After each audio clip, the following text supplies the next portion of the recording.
ಸರೋಜ. ನಾನು ಮೂಲತಃ ಮಂಗಳೂರಿನವಳು. ಈಗ ನಾನು ಬೆಂಗಳೂರಲ್ಲಿ ನೆಲೆಸಿದ್ದೀನಿ. ನಾನು HIV ಪಾಸಿಟಿವ್ ಆಗಿ 10 ವರ್ಷ ಆಯಿತು. ಆ ಸಂದರ್ಭದಲ್ಲಿ ನನಗೂ ಏನು ಮಾಹಿತಿ ಇಲ್ಲದೆ ನಾನು ಕೂಡ ತುಂಬ ಕುಂಗಿ ಹೋಗಿದ್ದೆ. ಆದರೆ ಇವಾಗ ನೋಡ್ತಾ ಇದ್ದಾಗ ನಾನು ಎಲ್ಲರಂತ ನಾನು ಕೂಡ ಬದುಕಬಲ್ಲೆ ಅನ್ನೋದು ನನಗೆ ಸಾಧನೆ, ಅದು ದೊಡ್ಡ ಅಚೀವ್ಮೆಂಟ್ ಅಂತ ತೋರ್ತದೆ. ನನ್ನ ಬಾಲ್ಯದ ಇದು ಹೇಳಬೇಕಂದ್ರೆ, ನಾನು ಆಂಧ್ರದಲ್ಲಿ ಬೆಳೆದಿರೋದು. ನನ್ನ ಸ್ಕೂಲ್ ಲೈಫ್ 10th ತನಕ ನಾನು ಅಲ್ಲೇ ಓದಿದ್ದು. ನಂತರ ಬೆಂಗಳೂರು ಬಂದು ನನ್ನ PUC ಕಂಪ್ಲೀಟ್ ಆಯಿತು. ಅದ್ರ ಜೊತೆಯಲ್ಲಿ ನನ್ನ ಟೈಪಿಂಗ್ ಮತ್ತು ಟೈಲರಿಂಗ್ ಮಾಡ್ಕೊಂಡಿದ್ದೆ. ನಮ್ಮ ಮಿಡಿಲ್ ಕ್ಲಾಸ್ ಫ್ಯಾಮಿಲಿ, ಸಾಮಾನ್ಯವಾಗಿ ನಾವು ಹೆಣ್ಮಕ್ಳು 4 ಗೋಡೆ ಮಧ್ಯದಲ್ಲಿ ನಾವು ಬೆಳೆಸಿರ್ತೀವಿ. ಅದೇ ರೀತಿ ನಾನು ಕೂಡ ಬೆಳೆದು ಬಂದಂಥ ಒಬ್ಬ ಹೆಣ್ಮಗಳು. ನನಗಿಬ್ಬರು ತಂಗಿಯದಿರು, ಒಬ್ಬನು ತಮ್ಮ ಇದ್ದಾನೆ. ನನ್ನ 14ನೇ ವರ್ಷದಲ್ಲೇ ಅವ್ರು ನಮ್ಮ ತಂದೆನೇ ನೋಡ್ಕೊಂಡಿದ್ದು ಚಿಕ್ಕದಿಂದಲೂ. ಇದರಲ್ಲಿ PUC ಆಯಿತು. PUC ಆದಮೇಲೆ ಟೈಪಿಂಗ್ ಟೈಲರಿಂಗ್ ಮಾಡ್ಕೊಂಡಾದ್ಮೇಲೆ ಒಂದು ಅಸೆಂಬ್ಲರ್ ಕೆಲಸ ಕೂಡ ಸೇರಿಸ್ಕೊಂಡು ಇಟ್ಸ್ ಲೈಕ್ ಅಪ್ರೆಂಟಿಸ್ ಥರ. ಅದಂತರ ಮದುವೆ ಆಯಿತು. ಅರೇಂಜ್ ಮ್ಯಾರೇಜ್ ಆಗಿದ್ದು. ಯಾಕಂದರೆ ನಮ್ಮ ಊರ ಕಡೆ ಎಲ್ಲ ಒಂದು 20 ವರ್ಷ ಆಯ್ತು ಅಂದ್ರೆ ಕೂಡ ಮದುವೆದು ಎಲ್ಲರೂ ರಿಲೇಟಿವ್ಸ್ ಕೇಳ್ತಾ ಇರ್ತಾರೆ. ಯಾಕಂದ್ರೆ ಇನ್ನೊಂದೇನಂದ್ರೆ ಡೌರಿ ಪ್ರಾಬ್ಲಮ್. ನಾವು 3 ಜನ ಹೆಣ್ಮಕ್ಳಿದ್ವಿ. ಇದರಲ್ಲಿ ಬಂದಿರೋ ಫಸ್ಟ್ ಪ್ರಪೋಸಲ್ಗೆ ನನಗೆ ಮದುವೆ ಮಾಡಿಕೊಟ್ರು. ಅವ್ರಿಗೊಂದು ಚಿಕ್ಕ ಪಾನ್ ಬೀಡ ಅಂಗಡಿ ಇತ್ತು. ಆದ್ರೆ ಅವರು ಮೂಲ ಮಹಾರಾಷ್ಟ್ರದಲ್ಲಿ ಅಂಗಡಿ ಎಲ್ಲ ಮಾಡ್ಕೊಂಡಿದ್ದು. ಅವ್ರು ಕೂಡ ಮಂಗಳೂರಿನವ, ನಮ್ಮ ದೂರ ರಿಲೇಟಿವ್. ಸ್ಕೂಲ್ ಲೈಫ್ ಅಂತ ತಗೊಂಡಾಗ ನಾನು ಎಜುಕೇಶನ್ ಆಗಿದ್ದು ಗರ್ಲ್ಸ್ ಸ್ಕೂಲಲ್ಲಿ, 1st ಇಂದ 10th ಸ್ಟ್ಯಾಂಡರ್ಡ್ ತನಕ. ನಂತರ ಈವನ್ ಕಾಲೇಜ್ ಬೆಂಗಳೂರಲ್ಲಿ ಆಯಿತು. ಕಾಲೇಜ್ ಕೂಡ ನಂದು ವುಮೆನ್ಸ್ ಕಾಲೇಜೇ ಆಗಿರೋದು. 13th ಇಲ್ಲೇ ಮಲ್ಲೇಶ್ವರಮಲ್ಲಿ ಗೌರ್ಮೆಂಟ್ ಕಾಲೇಜ್ ನಾನು ಓದಿರೋದು. ನಮ್ಮ ತಂದೆ ಒಬ್ರು ಗೌರ್ಮೆಂಟ್ ಸರ್ಕಾರದಲ್ಲಿ ಅಧಿಕಾರಿಯಾಗಿ ಕೆಲಸ ಮಾಡ್ತಾ ಇದ್ರು. ಇಲ್ಲಿ ಏನಿದೆ ಅಂದ್ರೆ ನಮ್ಮ ತಾಯಿನ ಕಳ್ಕೊಂಡಾಗ ನಮ್ಗೆ ತುಂಬ ಬೇಜಾರಾಗಿತ್ತು. ಒಂದು ಟೈಮಲ್ಲಿ ನಾವು 4 ಜನ ಮಕ್ಕಳಿದ್ವಿ. ನಮಗೆ 2 ತಂಗಿದ್ರು, ಒಬ್ರು ತಮ್ಮ ಇದ್ರು. ಆ ಸಿಚುವೇಶನ್ ತುಂಬ ಕ್ರಿಟಿಕಲ್ ಇತ್ತು. ಆ ಸಂದರ್ಭದಲ್ಲಿ ನಾನು ಎಜುಕೇಷನ್ ಬಗ್ಗೆ ಗಮನ ಕೊಡಬೇಕು ಅಥವಾ ಮನೆ ಬಗ್ಗೆ ಗಮನ ಕೊಡಬೇಕು ಅನ್ನೋದು ತುಂಬ ಇದಾಯಿತು. ಅದು ನಮ್ಮ ತಂದೆ ನಿಭಾಯಿಸ್ಕೊಂಡು ಹೋದ್ರು ಅದನ್ನು. ಆ ಸಿಚುವೇಶನ್ ನಾನು ಒಬ್ಬಳು ಆವ್ರೇಜ್ ಸ್ಟೂಡೆಂಟ್ ಆಗಿ ಇದ್ದಿತ್ತು. ನಂತರ PUCಗೆ ಬಂದೆ. PUCಗೆ ಬಂದಾಗ ಇಲ್ಲಿ ಆಪ್ಷನ್ಸ್ ಏನಾಯ್ತು ಅಂದರೆ, ಇಲ್ಲಿ ಕನ್ನಡ ಕಲಿಬೇಕಾಯಿತು. ನಾನಲ್ಲಿ ಒಂದು ಸಬ್ಜೆಕ್ಟ್ ತೆಲುಗು, ಇಂಗ್ಲೀಷ್ ಮೀಡಿಯಂ ಓದಿದ್ದು, ಒಂದು ಸಬ್ಜೆಕ್ಟ್ ತೆಲುಗು ಇತ್ತು. ಕನ್ನಡ ಕಲಿಯೋದಕ್ಕೋಸ್ಕರ 1 year ಗ್ಯಾಪ್ ಬಿಟ್ಟು ಕನ್ನಡ ಕಲ್ತ್ಬಿಟ್ಟು ಮತ್ತೆ ಇಲ್ಲಿ ಕಾಲೇಜ್ ಕಂಟಿನ್ಯೂ ಮಾಡಿದೆ.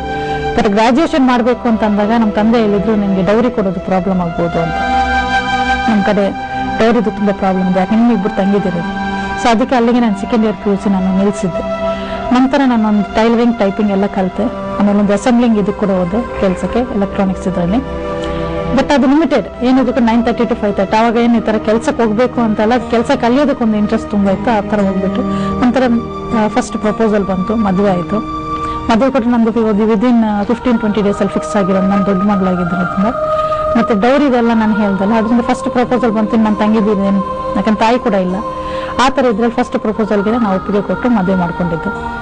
ಆ್ಯಕ್ಚುಲಿ ಇಲ್ಲಿ ಕತೆ ಇದು ಮಾಡಬೇಕು ಅಂತಂದಾಗ ನಾನು 2nd year PUC ಓದಿದ್ದೀನಿ. ಬಟ್ ಅವ್ರು ಬರೀ 4th ಸ್ಟ್ಯಾಂಡರ್ಡ್ ಓದಿರೋದು. ಇದು ಯಾರ ಗಮನಕ್ಕೂ ಬಂದಿಲ್ಲ. ಮದುವೆ ಆದಮೇಲೆ ಗೊತ್ತಾಯಿತು. ಬಟ್ ಅವ್ರು ಹೇಳಿದ್ದಾರೆ, ಯಜಮಾನ್ರು ಫಸ್ಟ್ ನೋಡಕ್ಕೆ ಬಂದಾಗ ಕೂಡ ಹೇಳಿದ್ದಾರೆ, ನಾನು ಅಷ್ಟು ಎಜುಕೇಟೆಡ್ ಅಲ್ಲ ಅಂದ್ರೆ, ಇದೇನು ತಮಾಷೆ ಮಾಡ್ತೇನೆ ಅಂತ ತಿಳ್ಕೊಂಡಿದ್ದೀನಿ. ಇದು ಮದುವೆ ಆದಮೇಲೆ ಇದೊಂದು ಸಡನ್ ಆಗಿ ಬಂದಿರೋಂಥ ಶಾಕ್ ಥರ ನ್ಯೂಸ್. ಮತ್ತು ನಿಮ್ಮ ತಂದೆ ಹೇಳಿದ್ರು, ಹೆದರ್ಕೋಬೇಡ, ಹುಡುಗ ಚೆನ್ನಾಗಿದ್ದಾನೆ, ಅಡ್ಜಸ್ಟ್ ಮಾಡ್ಕೊಂಡು ಹೋಗು, ನೀನು ಎಲ್ಲಿ ಕೂಡ ಇಂಗ್ಲೀಷ್ ಗೊತ್ತಿದೆ, ಆ ಥರ ಎಲ್ಲ ನೀನು ಇದು ಮಾಡ್ಕೊಲಿಕ್ಕೆಲ್ಲ ಹೋಗ್ಬೇಡ ಅಂತ. ಸೊ ಅದನ್ನೇ ನಾವು ಬಟ್ ನಮ್ಮಲ್ಲಿ ಏನು ಆ ಥರ ಭಿನ್ನಾಭಿಪ್ರಾಯಗಳು ಬಂದಿಲ್ಲ. ಬಟ್ ಅವ್ರು ಗೊತ್ತಿದ್ದೆ ಅವ್ರ ಮದುವೆ ಆಗಿ, ಬಟ್ ನಮಗೂ ಗೊತ್ತಿರಲಿಲ್ಲ. ಅದು ನಮ್ಮ ರಿಲೇಟಿವ್ಸ್ ಅಲ್ಲೆಲ್ಲ ಮಾತಾಡ್ಕೊಂಡೆಲ್ಲ ಮಾಡುವಾಗದಾಗಿ. ಬಟ್ ನಮ್ಮಲ್ಲಿ ಆ ಥರ ಭಿನ್ನಾಭಿಪ್ರಾಯಗಳಿರಲಿಲ್ಲ. ಫೈನಾನ್ಷಿಯಲ್ಸ್ ಕೆಲವೆಲ್ಲ ಪ್ರಾಬ್ಲಮ್ಸ್ ಇತ್ತು. ಯಾಕಂದ್ರೆ ಅವರು ರೆಸ್ಪಾನ್ಸಿಬಿಲಿಟಿ ತಗೊಂಡು ಅವ್ರು 3 ಜನ ಅಕ್ಕಂದಿನ ಮದುವೆ ಮಾಡಿ ನಂತರ ಅವರ ಅಕ್ಕನ ಮಗಳಿಗೆ ಮದುವೆ ಮಾಡುವಾಗ ತಾನು ಮದುವೆ ಆಗಿದ್ದು. ಈ ಸಿಚುವೇಶನ್ ಅವ್ರಿಗೆ ಸ್ವಲ್ಪ ಫೈನಾನ್ಷಿಯಲ್ ಕ್ರೈಸಿಸ್ ಇತ್ತು.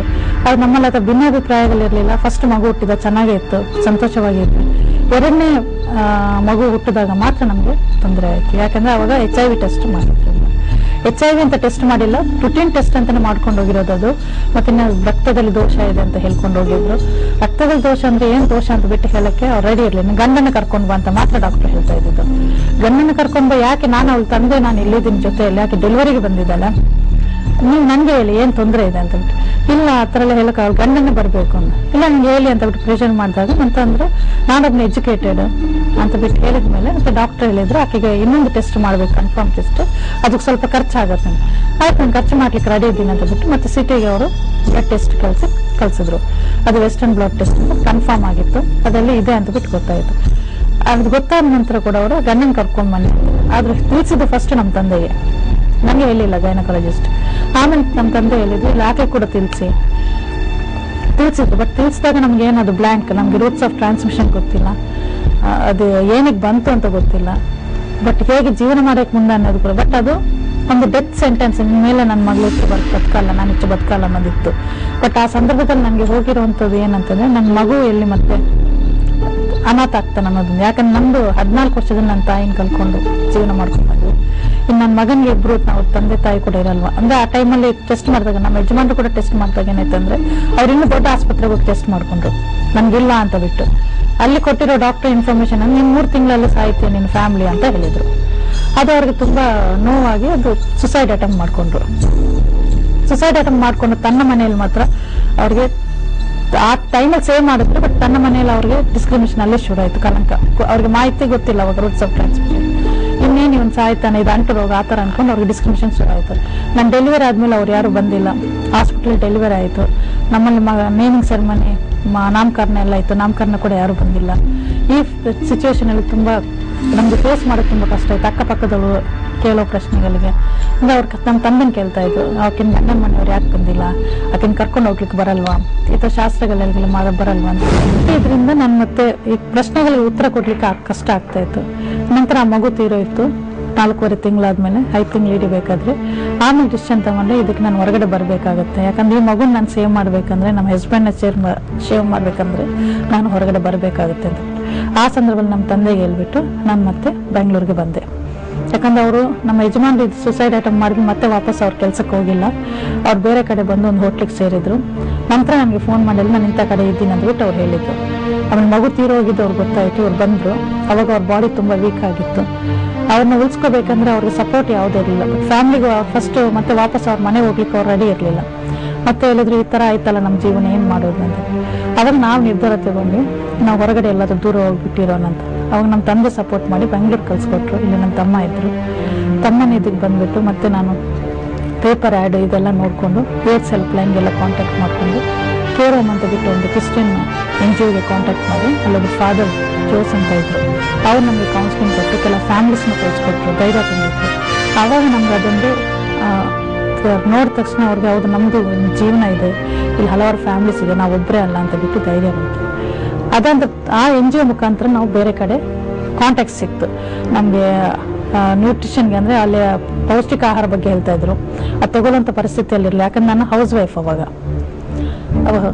ಆಗಿದ್ದಾಗ ಇಲ್ಲಿ ತಮ್ಮನ ಮನೇಲಿ ಇರೋದು ಕಷ್ಟ, ಹೇಳ್ಕೊಲಿಕ್ಕೂ ಆಗಲ್ಲ. ತಮ್ಮನ್ಗೆ ಹೇಳ್ಕೊಳ್ಳೋ ತಮ್ಮನ ಮದುವೆ ಆಗಿತ್ತು ಅವಾಗ ತಾನು ಹೊಸದಾಗಿ, ಅದು ಹೇಳ್ಕೊಳ್ಳೋ ಪರಿಸ್ಥಿತಿಯಲ್ಲಿ ಇರಲಿಲ್ಲ. ನಂತರ ನಾನು ಇದೇ ತರ ಇವ್ರ ಕಾಂಟ್ಯಾಕ್ಟ್ ಹೋಗ್ಬಿಟ್ಟು ಅವ್ರಿಗೆ ಆಹಾರದ ಬಗ್ಗೆ ಎಲ್ಲ ಇದು ಮಾಡುವಾಗ ಟ್ರೀಟ್ಮೆಂಟ್ ಬಗ್ಗೆ ಈ ತರ ಫ್ರೀ ಆಫ್ ಕಾಸ್ಟ್ ಎಲ್ಲ ಸಿಗೋದಕ್ಕೆ ಅವ್ರು ರಿಫರ್ ಮಾಡಿಕೊಟ್ರು. ಅದೇ ತರ ನಾನು KNP+ ಇವಾಗ ಏನು ರಿಪ್ರೆಸೆಂಟ್ ಮಾಡ್ತಾ ಇದ್ದೀನಿ ಆರ್ಗನೈಸೇಷನ್ ಅಲ್ಲಿ ಅಧ್ಯಕ್ಷರಾಗಿ ಕಾರ್ಯನಿರ್ವಹಿಸ್ತೀನಿ. ಇಲ್ಲೇ ನಾನು ಕೌನ್ಸಿಲರ್ ಆಗಿ ಜಾಯ್ನ್ ಆದೆ, ಪಿಯರ್ ಕೌನ್ಸಿಲರ್ ಆಗಿ. ಅದು ಡ್ರಾಪ್ ಇನ್ ಸೆಂಟರ್ ಅಂತ ಪ್ರಾಜೆಕ್ಟ್, ಅದು KSRC ಇದು ಮಾಡಿರುವಂಥದ್ದು. ಆ ಪ್ರಾಜೆಕ್ಟ್ ಅಲ್ಲಿ ಪಿಯರ್ ಕೌನ್ಸಿಲರ್ ಜಾಯ್ನ್ ಆಗಿ ಎಲ್ಲ ಮಾಹಿತಿಗಳನ್ನು ತಿಳ್ಕೊಂಡೆ, ಇನ್ಫೆಕ್ಷನ್ ಬಗ್ಗೆ, ಟ್ರೀಟ್ಮೆಂಟ್ ಬಗ್ಗೆ. ಮತ್ತೆ ಅದೇ ಪ್ರಕಾರ ನಮ್ಮ ಹಸ್ಬೆಂಡ್ಗೆ ಟ್ರೀಟ್ಮೆಂಟ್ ಕೊಡಿಸ್ತಾ ಬಂದೆ. ಬಟ್ ಆ ಟೈಮಲ್ಲಿ ಫೈನಾನ್ಷಿಯಲ್ ಇದಾಗಿರೋದ್ರಿಂದ ನಮಗೆ ಡಾಕ್ಟರ್ ಸ್ಪಾನ್ಸರ್ಸ್ನ ಹುಡುಕಿ ಕೊಡ್ತಾ ಇದ್ರು. ಅವ್ರು ಸಂರಕ್ಷಣೆ NGO ಕೆಲಸ ಮಾಡ್ತಾ ಇತ್ತು. ಸೇವಾ ಕ್ಲಿನಿಕ್ ಅಂತ ಬಿಟ್ಟು ಫ್ರೀ ಕ್ಲಿನಿಕ್ ಇತ್ತು. ಅಲ್ಲಿ ಡಾಕ್ಟರ್ ಸತೀಶ್ ಅನ್ನೋರು ತುಂಬ ನಮಗೆ ಕಾಂಟ್ಯಾಕ್ಟ್ಸ್ ಹುಡುಕಿ ಕೊಡ್ತಾ ಇದ್ರು. ಬಟ್ ಅಲ್ಲಿ ಹೋಗೋ ಅಷ್ಟರಲ್ಲಿ ನನಗೆ ಇವರ ಇನ್ಫೆಕ್ಷನ್ ಇನ್ನೂ ಹೆಚ್ಚು ಬೇರೆ ಇದಕ್ಕೆ ಟರ್ನ್ ಆಗ್ತಾ ಇತ್ತು. ಆ ಸಂದರ್ಭದಲ್ಲಿ ಈ ಟ್ರೀಟ್ಮೆಂಟ್ ನಾನೇನು ತಗೊಂಡ್ ಬರ್ತಾ ಅದು ಕೆಲಸ ಆಗ್ತಾ ಇರಲಿಲ್ಲ. ಬಟ್ ಲಾಸ್ಟಿಗೆ ಅವ್ರಿಗೆ ಕ್ಯಾನ್ಸರ್ ಅಂತ ಗೊತ್ತಾಯ್ತು. ಅದಕ್ಕೆ ಟ್ರೀಟ್ಮೆಂಟ್ ಕೊಡ್ಸಿದ್ವಿ, ಬಟ್ ಅವ್ರನ್ನ ಉಳಿಸ್ಕೊಲಿಕ್ಕೆ ಆಗಿಲ್ಲ. ಬಟ್ ಫಸ್ಟ್ ಡಾಕ್ಟರ್ ಕೊಟ್ಟಿರುವಂತ ಮಾಹಿತಿ, ಅವರ ಡಾಕ್ಟರ್ 3 months ಅಂತ ಬಿಟ್ಟು, ಬಟ್ ಅವ್ರು 3 years ಸರ್ವೈವ್ ಆದ್ರು. ನನಗೀಗ 10 years ಆಯ್ತು. ನಾನು ಈಗ ಚೆನ್ನಾಗೇ ಇದ್ದೀನಿ. ನನ್ನ ಮಗ ನೆಗೆಟಿವ್ ಆಗೇ ಇದ್ದಾನೆ.